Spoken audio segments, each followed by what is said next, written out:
Tonight's file, murder.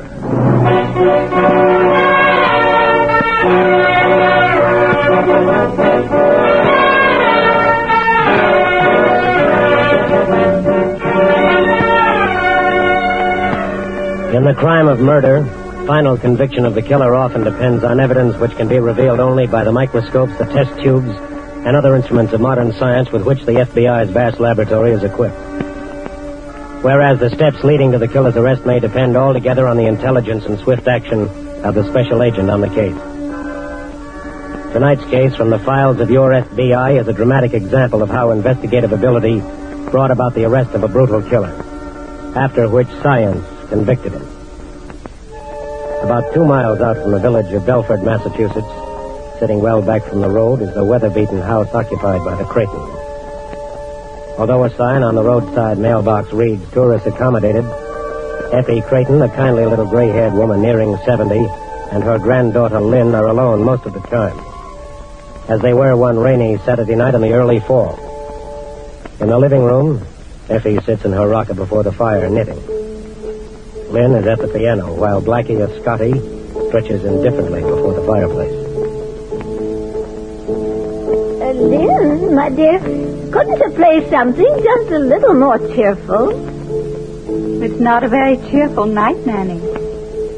It feels cold and clammy, like the touch of death. Oh, gracious. Well, what kind of talk is that? Sometimes rain is warm and friendly, but tonight it's stealthy, like death. Oh, Blackie! Blackie, must you be that way, too? Blackie also feels the night. It's that ghostly music affecting him. Now, be quiet, Blackie. Lynn! At the window. Why? A man's face. I saw it. Oh. It's gone now. Lynn, you've just worked yourself into a state with that graveyard music. No, Nanny, I swear it. I saw a man's face at the window, and Blackie saw it, too. Blackie, hush, I say. Oh, Lynn, you've got him all worked up, too. But I tell you, I did see a man's face. Nonsense. Land's sake. The both of you are another... Nanny, I told you. Just somebody at the door. It's whoever was looking in the window. Go see who it is. No. Well, then I'll go myself. It's probably a traveler just wanting to spend the night. Please, Nanny, don't let him in. Nanny! Blackie, hush that up. I don't see anyone here. Oh. I'm sorry if I frightened you. It's my old eyes, young man. They just didn't see you right away, standing there in the dark. What do you want? Well, I saw your tourist sign. I've come to try to engage a room. Oh, then come in. Come in. Thanks. Oh, hush, Blackie. You mustn't mind him, young man. Oh, that's all right. You know, I feel that way about strangers sometimes myself. Oh, hello. Hello. What's the matter? Why are you looking at me that way? You were looking in the window a while ago, weren't you? Yes. Why did you do that? Oh, well, please forgive me. You know, I guess that I've seen too many of these horror movies. You know, this house kind of made me think of one of those mystery houses where the mad doctor, he carves up his guests. Good gracious. Yes, that's why I looked in the window, really.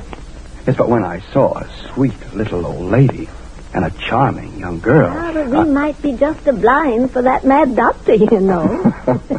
I'll take the risk. Well, I've already put my car in your garage, but I'll have to go out and get my bag. Oh, surely, go ahead. What on earth is the matter with you, Blackie? Maybe Blackie senses something we don't. Nonsense. Why, he's a very nice young man. I disagree with you, Granny. Here he comes.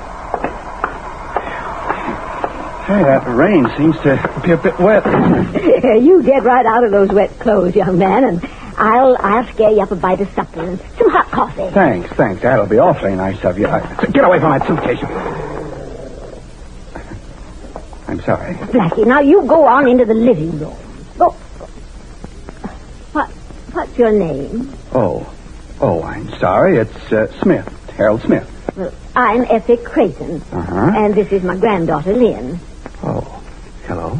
How do you do? Will you just be here for the night? No, well, I might be here longer. That is, if I may. Oh, you can stay just as long as you like. Good. I'd like to make a request. What's that? You see, I didn't tell anyone where I was going, and Yes? I just wanted to be alone for a few days. Body just has to do that now and again, I guess. But suppose somebody should happen to inquire of us about you. What shall we tell them? I said nobody knows I'm here. Well, even if they do ask Lynn, we don't have to tell them Mr. Smith is here. Now, it's just you don't worry, young man. We won't say a word to a soul. Thank you.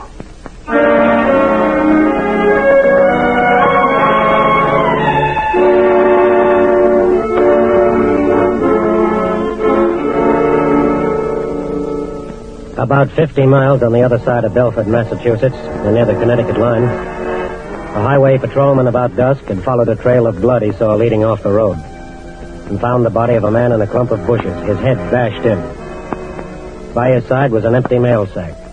The man was identified by papers in his pocket as a Connecticut rural mail carrier. Obviously, he had been murdered and his mail and car stolen. And since a state line had been crossed, it was a case for the F.B.I. And now, with the aid of flashlights, Special Agent Rickard of the F.B.I. is going over the scene with a highway patrolman. Here's the body, Mr. Rickard. That's not a very pleasant sight. Whoever did it was a little on the fiendish side, I'd say. Yeah. One blow would have been enough. Probably used a piece of lead or iron pipe. Well, I'll have to get a plastic cast of the wound. Here's the mail sack. Empty. Oh, I'll take that with me. Could be some of the killer's fingerprints on it.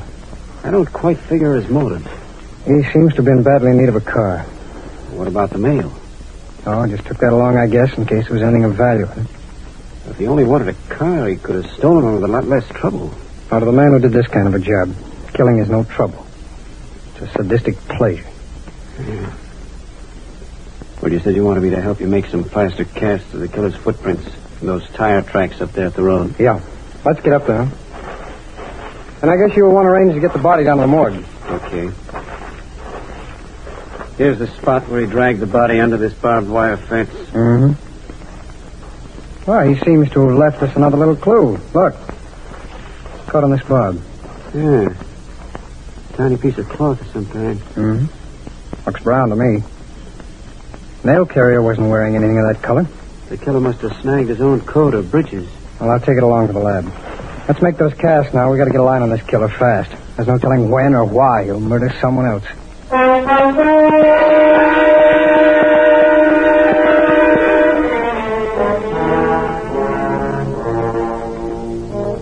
Back at the Creighton house, the young stranger who gave the name of Harold Smith has just finished the light supper Effie Creighton fixed for him and gone to his room at the far end of the hall on the first floor. Effie and her granddaughter Lynn are in the kitchen cleaning up the few dishes. Mr. Smith was mighty hungry. He didn't leave a scrap. Nanny, what do you suppose he's got in that suitcase? Why, his clothes, of course. What else? That's just it. What else? What on earth are you talking about? You saw the way Blackie acted when he smelled the suitcase. Land's sake, Lynn, that imagination of yours... Blackie wasn't imagining. He smelled something wrong. Lynn, I'm going to sell that piano if you don't stop playing spooky music and getting yourself all worked up like this. Nanny, I don't like the idea of us being alone in the house with that man. Oh, you want me to turn him out in the rain, I suppose. No.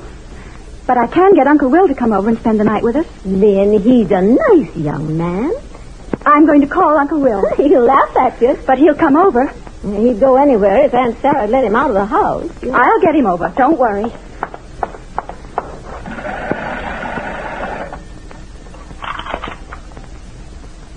Hello?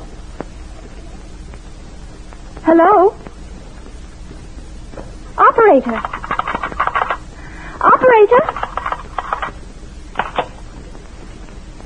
The phone is dead, Nanny. Dead? Nonsense, Lynn. I said the phone is dead. Well, what on earth could have happened to it? I think I know.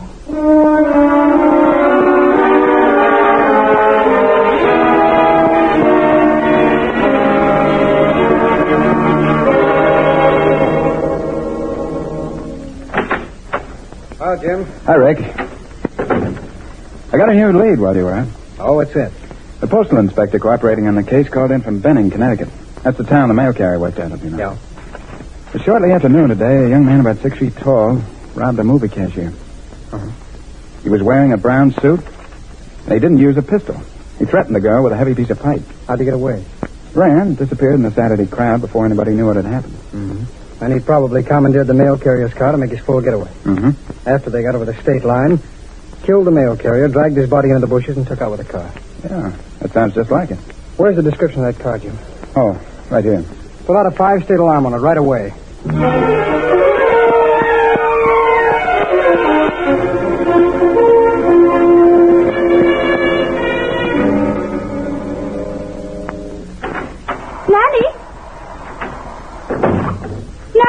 Good heavens, Lynn. Have you been out in all that rain? Yes. Why? I checked the phone wires on the side of the house.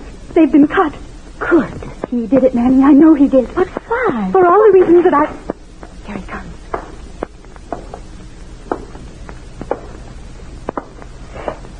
Pardon me. I know you wish that I'd get settled for the night, but I've left something up in my car. Oh, that's all right, Mr. Smith. I want to thank you again for that supper. It was awfully kind of you to fix it for me. I couldn't let you go to bed hungry. Thank you. Excuse me.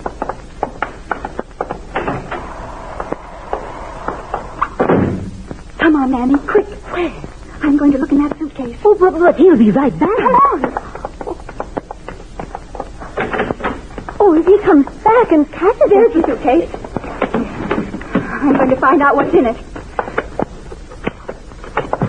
That's got it. Well, It's full of letters. yes. Look, Nanny. All of them are addressed to people in Connecticut. And... Wait. What is it? There's something heavy under the letters. It feels like a piece of pipe or something. Nanny, look. There's blood on that piece of pipe. Yes. That's blood. I murdered a man with that.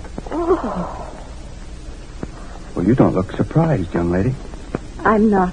Oh, we're not going to let you hide in this house. I'm going to the neighbors and call the police. Get back here. Oh, Listen, you, young lady, you pick that up and put it back where you got it. no. I said pick it up. Now, until I'm ready to leave here, I'm running this house. See, and you'll both do exactly as I say, or I'll kill you.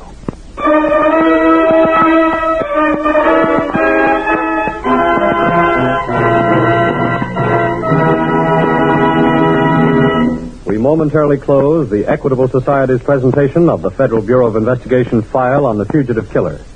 We will return to this case in just a moment. One of our most eminent Americans, Benjamin Franklin, was a great believer in society. As a young man, he formed his friends into the Leather Apron Club.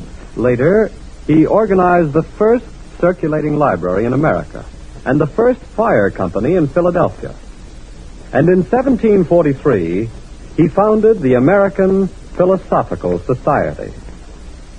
From that day to this, Americans have recognized that the best way to get things done is to get together, to cooperate. A society to which more Americans belong than almost any other is the Equitable Life Assurance Society of the United States, with more than 3.25 million members. Now, the purpose of the Equitable Society is security, financial security for its members and their families. Equitable members know that their society is something more than a great organization in which they have insured their lives or provided security for their old age. They know that the Equitable Society is truly a society, that they themselves are the sole owners of this society, and that their management has but one end in view. That end is to make membership in the Equitable Society mean the very maximum of protection and security. To accomplish this purpose, Equitable Society funds are invested wisely and soundly. They are used to promote agriculture and home ownership, and to help build up the great industries on which our national prosperity depends. And so, by serving its members, the Equitable Society serves America. And now, back to the file on the fugitive killer.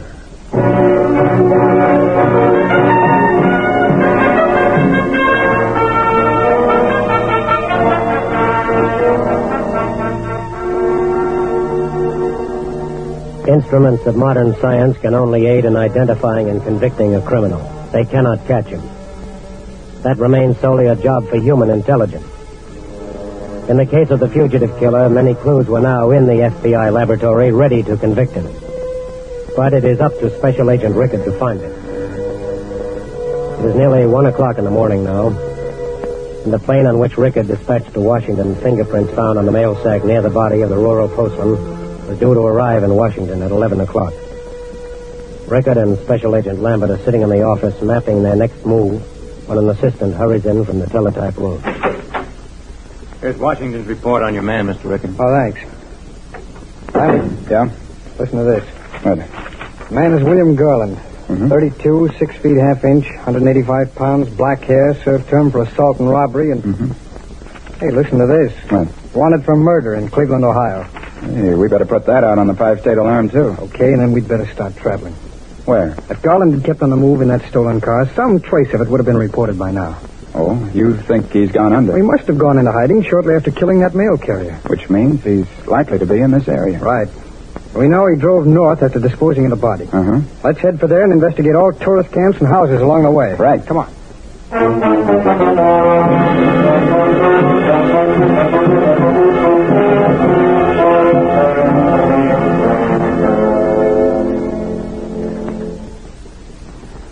Well, this is really quite a cozy picture, Miss Creighton. Your grandmother dozing in her rocker by the fire. So peaceful. It helps me to think. You see, I'm trying to figure out how to keep from killing you. Why? Well, there might be a better use for you. That's a car entering your driveway, isn't it? Yes. Well, just a minute. You sit down. Whoever it is has seen the light on. Here, I'll answer. You stay where you are.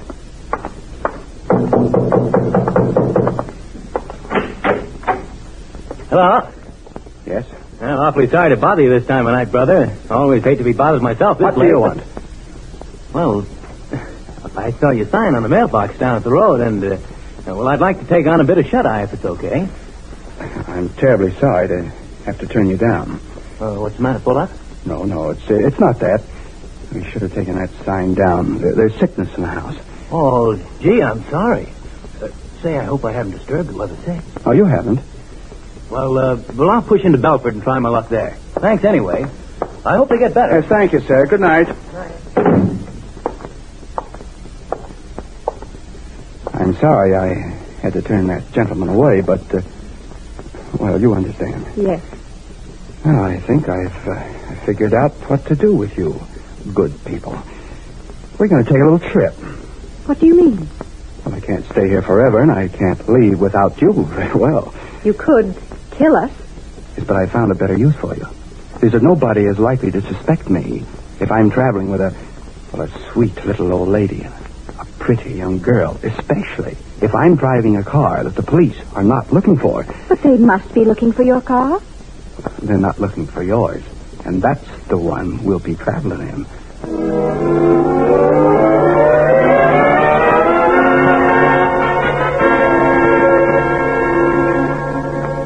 Special Agents Rickard and Lambert have investigated every tourist camp and house south of Belford without finding any trace of the killer. They have just stopped at an all-night lunchroom in Belford for coffee. Here you are, Gent. Thanks. Oh, by the way, waiter, Yes, sir. you know of any good tourist camp or house that's north of here?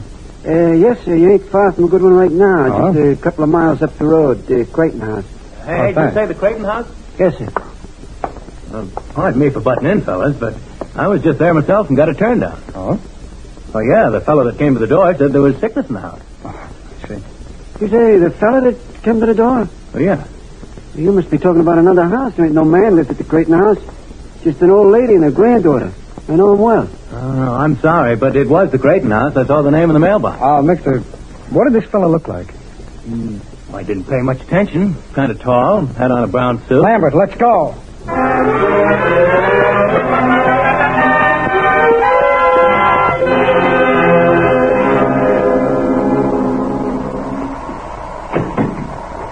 Here, now, I'll let you both ride up in the front seat with me. All right, come on. In you go. Take your hands off me. Just where do you think you're taking us? I told you, I'm taking you and your grandmother for a little ride. All right, get in. I said get in. We're losing time. Sorry that Blackie has to miss the trip, but a dog is such a care, you know. There's a car. And I see it. It's going to turn up our drive. Yeah, that's too bad. They'll have to wait for me to drive out first. Just a minute, please. Don't either of you say a word. What do you want? Want to talk to you. What for? Special agent for the F.B.I. Sorry, I can't stop. Okay, Lambert. After him.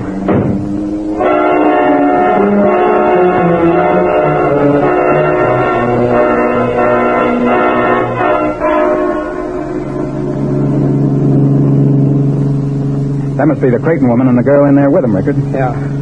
Jim, pull up as close to that car as you can. You want me to force him off the road? No, keep your headlights on his rear wheels. I'm going to try and shoot out a tire. Go to it, Rick. But keep your bullets low. Okay. I got his taillight. That's got it, Rickard. Good work. Come on, step on it, Jim.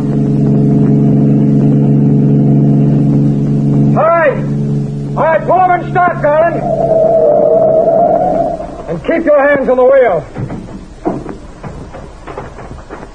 You women all right? Thank heavens. Lambert? Yeah? Keep your gun on him. Right. I want to change a tire, and we'll see these ladies safely home.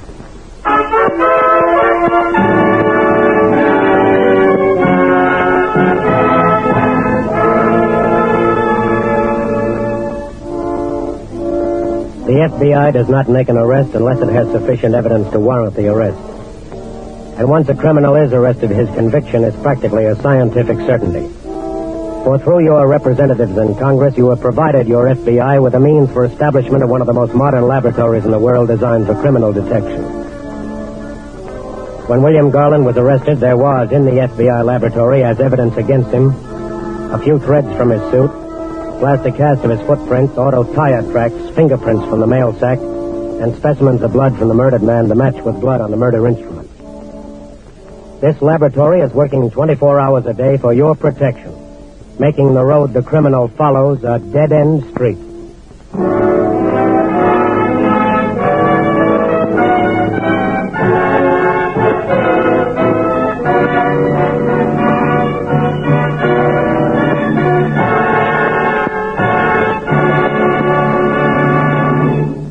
You'll hear about the disposition of this case in just a minute.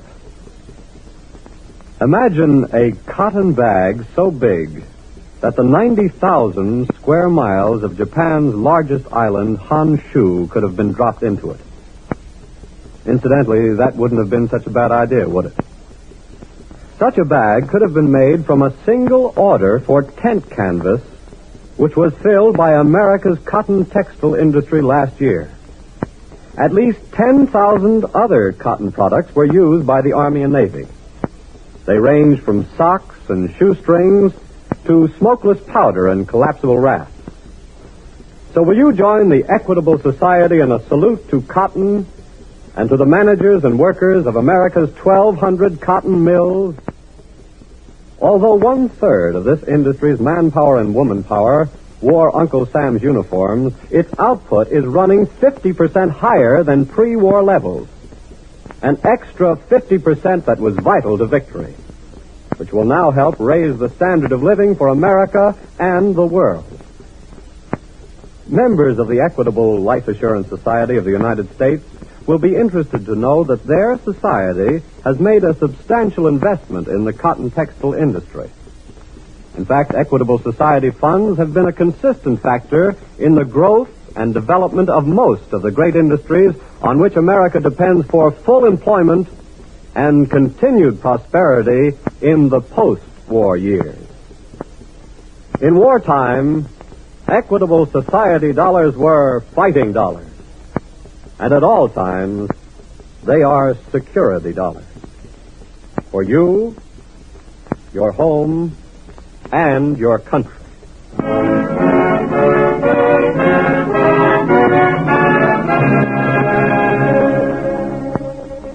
William Garland was turned over to local police.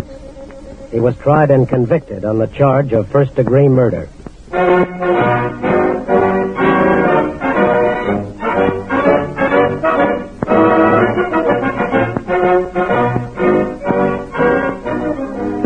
The incidents used in tonight's Equitable Society's broadcast are taken from the files of the Federal Bureau of Investigation. However, all names used are fictitious, and any similarity thereof to the names of persons living or dead is accidental. Programs in this series of particular interest to servicemen and women are broadcast overseas through the worldwide facilities of the Armed Forces Radio Service. Tonight, the music was under the direction of Frederick Steiner. The author was Frank Ferries. Your narrator was Frank Lovejoy. This is Your F.B.I. is a Jerry Devine production. And now, this is Carl Frank speaking for the Equitable Life Assurance Society of the United States and inviting you to tune in again next week at this same time for This is Your F.B.I.